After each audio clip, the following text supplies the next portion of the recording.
Welcome friends. मैं आपका स्वागत करता हूं हमारे ये 9th पार्ट में। ठीक है।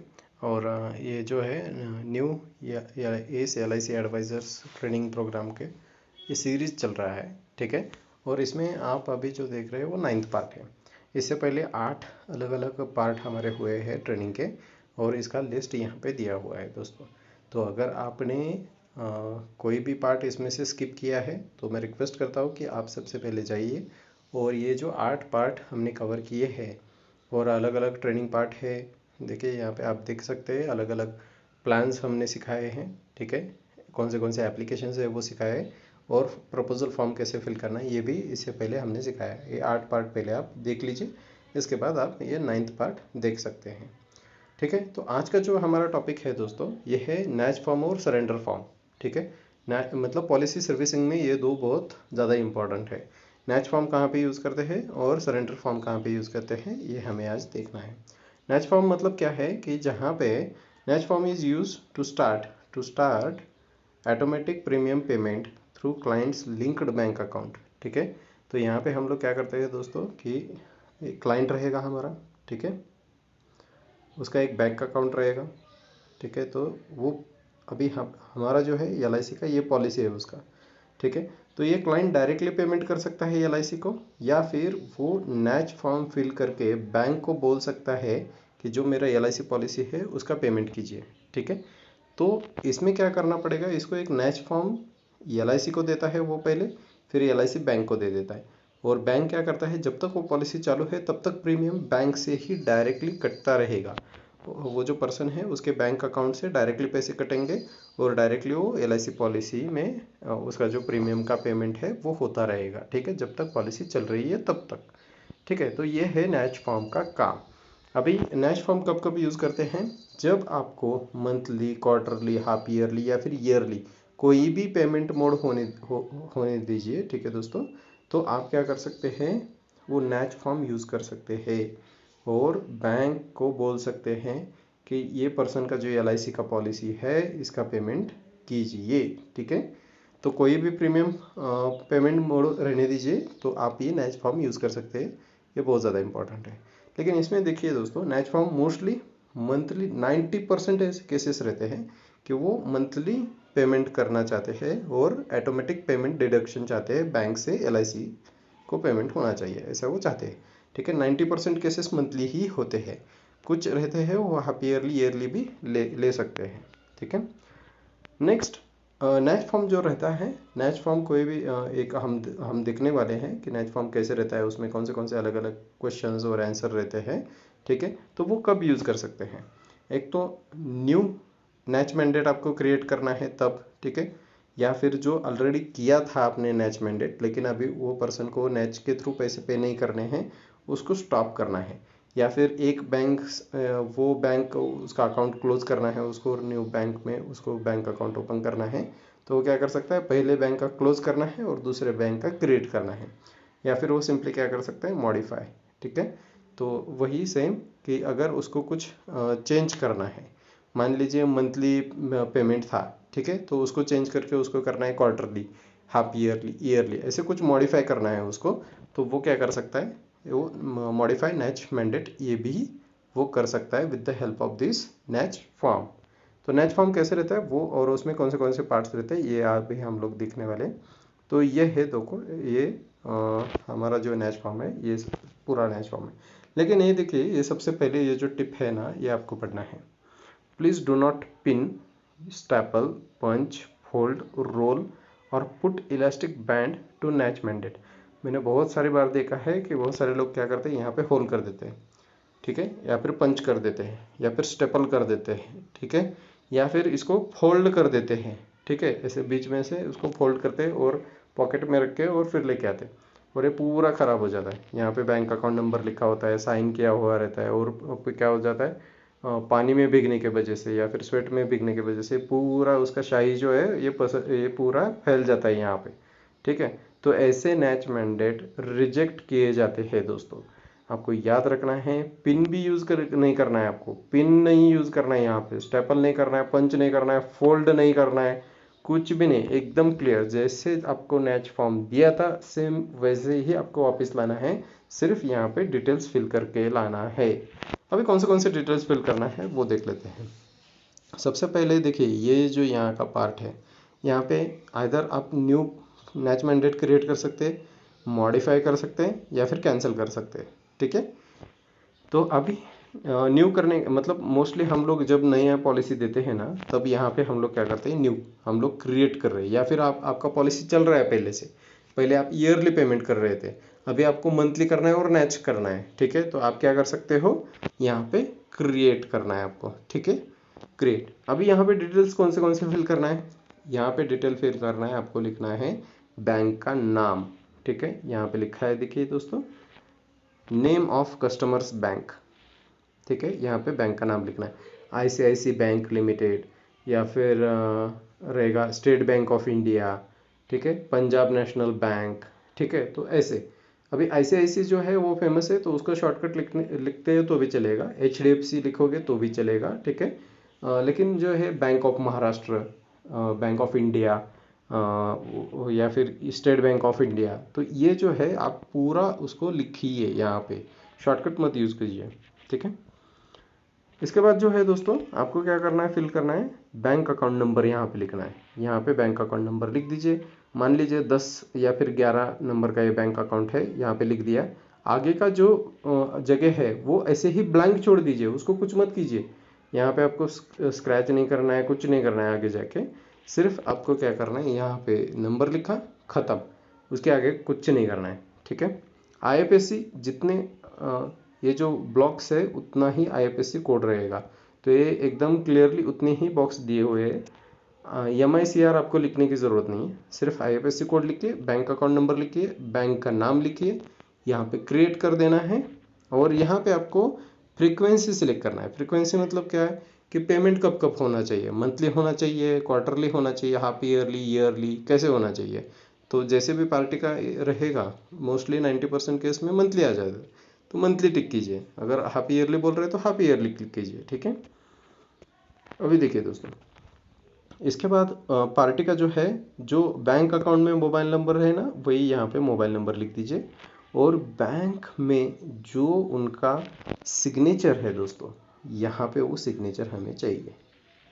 ठीक है, अगर सिग्नेचर डिफर हो जाता है, this form will be rejected.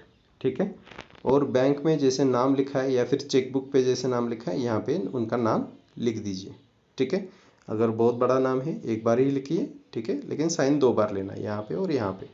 ठीक है, और एक बहुत ज़रूरी बात है दोस्तों, कि अगर नेच फॉर्म आप सबमिट करते हो LIC में, ठीक है, LIC वो भेजता है बैंक को, और अगर बैंक में मान लीजिए वो आपका डिडक्शन का तारीख है 5 या फिर 10 या फिर 15, अगर वो डेट को बैंक में पैसे नहीं रहेंगे, अगर आपका जो ये नेच मैंडेट है अगर डिसऑनर हो गया, तो आपको फाइन लगता है दोस्तों।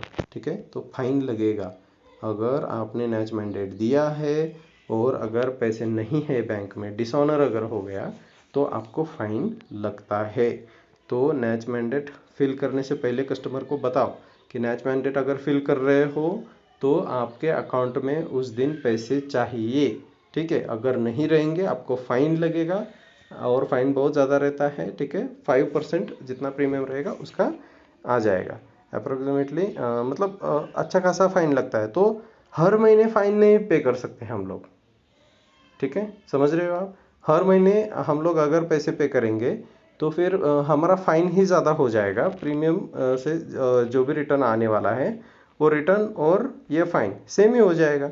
तो हमें क्या करना है, ये फाइन नहीं देना है। तो आइदर अगर आप नेच फॉर्म यूज़ कर रहे हो तो आपके अकाउंट में पैसे रखिए, या फिर आप डायरेक्टली ये मंथली करिए मत, मंथली मत करिए, क्वार्टरली, हाफ ईयरली और ईयरली, ये तीनों में जाइए। ठीक है, इसमें अगर जाते हैं और अगर आपको 1 मंथ भी लेट हो जाता है, ठीक है, पैसे पे करने में, तो भी कोई फाइन नहीं लगता है। ठीक है, तो मोस्टली आप ट्राई कीजिए, मंथली देने से अच्छा है कि क्वार्टरली या फिर हाफ ईयरली दीजिए। अगर ईयरली आ रहा है तो बहुत अच्छा। ठीक है, इसके बाद जो है दोस्तों, हमने ये भी डिस्कस कर लिया कि यहाँ पे साइन जो है वो बहुत इम्पोर्टेंट है। ठीक है। साइन में कोई भी मतलब डिफरेंस नहीं होना चाहिए, बैंक अकाउंट में जो साइन है वही यहाँ पे चाहिए, ठीक है। इसके बाद आपको क्या करना है, जब भी आप नैच फॉर्म फिल करके ले रहे हो, आपको 2 नैच फॉर्म लेने हैं, 2, एक ही पार्टी के 2 फॉर्म, ठीक है। उनको बोलना है, अगर एक रिजेक्ट हो जाता है, अगर एक फॉर्म रिजेक्ट हो गया मान लीजिए, तो दूसरा हम लोग क्या करेंगे उसी दिन पे फिर से रजिस्ट्रेशन के लिए डाल देंगे, ठीक है। तो या फिर क्या हो जाएगा, अगर ये रिजेक्ट हो गया तो फिर से आपको पार्टी के घर जाना पड़ेगा, फिर दूसरा फॉर्म लाना पड़ेगा। इससे अच्छा क्या कीजिए, आप स्टार्टिंग में ही 2 फॉर्म लेके रखिए। अगर ये सक्सेसफुल हो गया तो आप इसको रिटर्न कर दीजिए पार्टी को, कुछ इशू नहीं है, रिटर्न कर दीजिए, या फिर उनको बोल दीजिए कि ये हम लोग अभी इसको क्या कर रहे हैं, फाड़ रहे, या फिर ऐसे कुछ, तो कि इसको अभी यूज़ नहीं कर रहे, ऐसे पार्टी को बता दीजिए, ठीक है। तो आई होप कि आपको ये नैच फॉर्म वगैरह कैसे फिल करना है वगैरह, इसका इन्फॉर्मेशन सब अच्छी तरह से मिल गया होगा। नेक्स्ट पार्ट है दोस्तों पॉलिसी सरेंडर फॉर्म, ठीक है। अभी पॉलिसी सरेंडर क्यों करते हैं, सबसे पहले बहुत इंपॉर्टेंट है, पॉलिसी सरेंडर क्यों करते हैं। अगर कुछ फाइनेंशियल रिक्वायरमेंट आ जाता है पार्टी को, ठीक है, कि घर में कोई बीमा है, या फिर अभी आगे जाके पॉलिसी का पेमेंट नहीं कर सकता है वो, अभी अर्जेंट फाइनेंशियल इमरजेंसी आ गया है उसका, ठीक है, तो वो क्या करेगा, बोलेगा कि मुझे पॉलिसी जो है वो सरेंडर करना है, ठीक है, उससे जो पैसे आएंगे मैं यूज़ करूँगा, ठीक है। तो अभी हम लोग क्या करेंगे, देखिए इसके लिए कौन से डॉक्यूमेंट्स लगते हैं, एप्लीकेशन फॉर्म लगता है, एप्लीकेशन फॉर्म प्रिंटेड है LIC का, ठीक है, उसके ऊपर 1 रुपीज़ का रेवेन्यू स्टैंप लगाना होता है, और उसके ऊपर साइन रहेगा पार्टी का मतलब क्लाइंट का, ठीक है। फिर रहेगा ओरिजिनल पॉलिसी बॉन्ड, ठीक है, ओरिजिनल पॉलिसी बॉन्ड जो हमने ऑलरेडी क्लाइंट को दिया था, वो फिर से वापस किसको देना पड़ेगा, LIC को। फिर रहेगा KYC में आएगा आपका पैन और आधार, ठीक है, और इस पे साइन होना ज़रूरी है, साइन होना ज़रूरी है, किसका, पार्टी का, क्लाइंट का, और वो साइन होना चाहिए जो उन्होंने पॉलिसी खोलते वक्त किया था, ठीक है, उस टाइम पे जो किया था वो साइन होना चाहिए। उसके साथ अभी अगर पॉलिसी सरेंडर किया तो उसका पैसा कहाँ पे जाना चाहिए, तो उसके लिए बैंक का कोई कैंसल चेक या फिर जेरोक्स ऑफ बैंक पासबुक वो आपको सबमिट करना है। अब इसमें ज़रूरी क्या है कि ये कैंसल चेक जो है या फिर जेरोक्स ऑफ पासबुक, इसमें क्या होना चाहिए, नेम होना चाहिए पार्टी का, ठीक है, फिर होना चाहिए अकाउंट नंबर, फिर होना चाहिए IFSC, ठीक है। ये तीनों चीज़ें बहुत ही ज़्यादा इम्पॉर्टेंट है, ठीक है। तो ये चेक करके लीजिए। बहुत सारे लोग क्या करते हैं, बैंक पासबुक लेके आते हैं और उसमें एक तो इसमें से कोई तो रहेगा, अकाउंट नंबर रहेगा, नेम नहीं रहता है, या फिर IFSC नहीं रहता है, तो ये सारी चीज़ें नहीं चलेंगी। आपको क्या करना है, ये लेके आ रहे हो बैंक पासबुक का, तो क्लियर होना चाहिए एक तो फ़ोटो वगैरह उसमें, और ये तीनों चीज़ें मेंशन होनी चाहिए। या फिर सिंपली आप क्या कर लीजिए, कैंसिल चेक लेके आइए, और कैंसिल चेक में ये वेरीफाई कीजिए कि उनका नाम लिखा हुआ है रहेगा, उसमें नाम लिखा होना चाहिए, क्योंकि कुछ ऐसे चेक आते हैं कि उसमें पार्टी का नाम नहीं होता है, सिर्फ अकाउंट नंबर होता है और IFSC होता है, ठीक है। तो ये है रिक्वायरमेंट ऑफ डॉक्यूमेंट्स। अभी फॉर्म कैसे फिल करना है, सरेंडर फॉर्म कैसे फिल करना है वो देख लेते हैं। ये देख लीजिए, ये जो है यहाँ पे सरेंडर फॉर्म है। अभी देख लीजिए दोस्तों, सबसे पहले मैं एक बात बता देता हूँ कि वही पार्टी आपको तो 80-90% ऐसे पार्टी देखने मिलेंगे कि जिन्होंने लोन लिया है पॉलिसी के ऊपर, जिन्होंने लोन लिया है और अभी वो लोन भी नहीं रिपे कर रहे, और उनको अभी पॉलिसी भी नहीं चलाना है, और उनको क्या करना है, सरेंडर कर देना है, ठीक है। तो उस केस में क्या करना है आपको, यहाँ पे एकदम टॉप में यहाँ पे लिखना है आपको कि original policy bond submitted to branch for loan, ठीक है। आपको क्या लिखना है यहाँ पे, ओरिजिनल पॉलिसी बॉन्ड, जो भी ओरिजिनल पॉलिसी बॉन्ड था वो सबमिट किया गया है, कहाँ पे सबमिट किया हुआ है, ब्रांच में सबमिट किया हुआ है, ठीक है, ये यहाँ पे लिखना है आपको, ठीक है दोस्तों। फिर आगे चलिए, यहाँ पे देखिए 3 चीज़ें हैं यहाँ पे, अगर आप ये 3 पढ़ते हो बस 3 सेंटेंस, तो आपको पता चलेगा। सबसे पहले उन्होंने लिखा है मराठी में, ठीक है, मराठी में लिखा है, फिर लिखा है हिंदी में, ठीक है, और फिर वही चीज़ इंग्लिश में लिखी है, ठीक है दोस्तों। तो हर एक जगह पे आपको सारे डिटेल्स भरने की ज़रूरत नहीं है। आप कोई भी एक लैंग्वेज यूज़ कीजिए, इधर मराठी यूज़ कीजिए, हिंदी यूज़ कीजिए या फिर इंग्लिश यूज़ कीजिए। मान लीजिए कि यहाँ पे हम लोग अभी हिंदी में डिस्कस कर रहे हैं तो हिंदी ही थोड़े हम लोग क्या करते हैं, प्रेफर करते हैं। समर्पण मूल्य हेतु प्राप्ति प्रपत्र पॉलिसी क्रमांक, तो बस यहाँ पे क्या लिखना है आपको, पॉलिसी क्रमांक लिखना है और कुछ भी नहीं लिखना है। ठीक है दोस्तों। इसके बाद श्री या फिर श्रीमती, ठीक है, जिनके भी नाम पे ये पॉलिसी रहेगा उनका यहाँ पे नाम लिखिए। ठीक है, दो चीज़ें लिखने हैं आपके फर्स्ट पेज पे, दो चीज़ें लिखने हैं आपको फर्स्ट पेज पे। फर्स्ट पेज पॉलिसी नंबर लिखा आपने और जिनके नाम पे ये पॉलिसी था उनका नाम लिखा। ठीक है, फिर आगे जाके आपको कुछ भी नहीं लिखना है, बिल्कुल कुछ मत लिखिए फर्स्ट पेज पे, आप डायरेक्टली जाइए सेकंड पेज पे।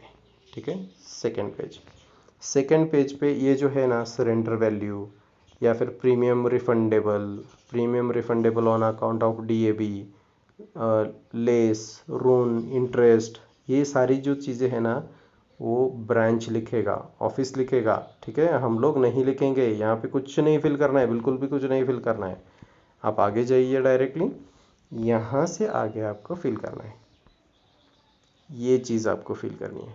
ठीक है, इसमें क्या फिल करना है मैं बता देता हूँ। यहाँ पे आपको 1 रुपीज़ का स्टैंप लगाना है, जैसे पहले हमने डिस्कस किया था 1 रुपीज़ का रेवेन्यू स्टैंप, वो पोस्ट ऑफिस से आपको मिल जाएगा, यहाँ पे लगा दीजिए और यहाँ पे क्रॉस साइन ले लीजिए पार्टी का।